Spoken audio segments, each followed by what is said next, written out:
The desert is usually seen as a place where civilization goes to die, a land without mercy, water, or permanence, yet more than 2,000 years ago a people known as the Nabateans proved the opposite by building one of the most extraordinary civilizations in history deep within the arid landscapes of the Middle East, a civilization that did not merely survive the desert but master it.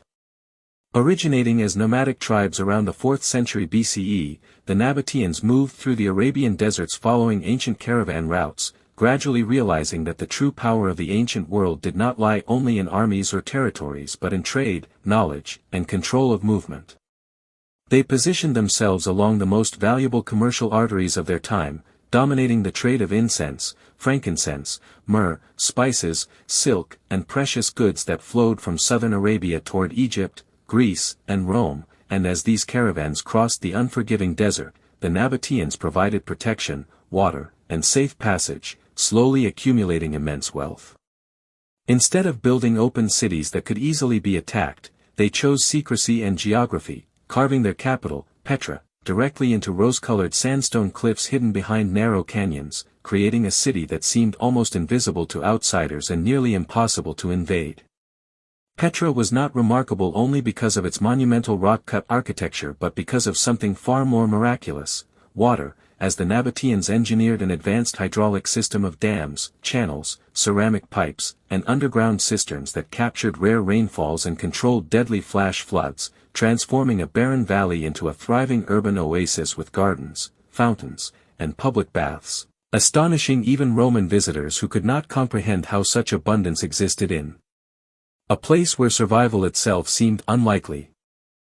The Nabateans carved tombs, temples, and ceremonial spaces directly into stone, suggesting a culture deeply connected to permanence, the afterlife, and the natural landscape, while their religion centered on abstract deities like Dushra, often represented not by statues but by sacred stone blocks, reflecting a spiritual worldview focused on essence rather than form.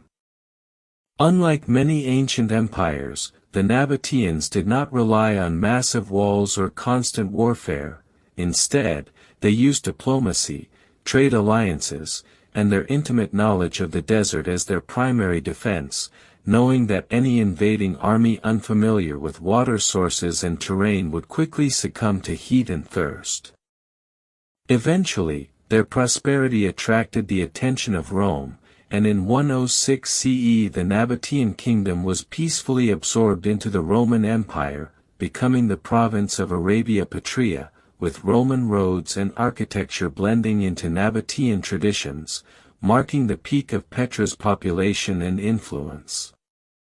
Yet this incorporation also signaled the beginning of decline, as new maritime trade routes reduced the importance of overland caravans, earthquakes damaged vital infrastructure, and the city's economic purpose slowly vanished, causing Petra to fade not through conquest or destruction but through gradual abandonment.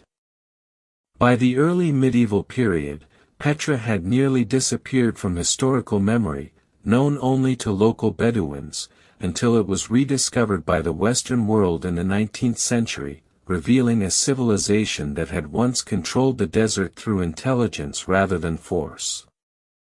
The story of the Nabateans challenges modern assumptions about power and progress, reminding us that true strength can come from adaptation, sustainability, and harmony with nature, and as Petra still stands carved into silent stone, it leaves behind a haunting question.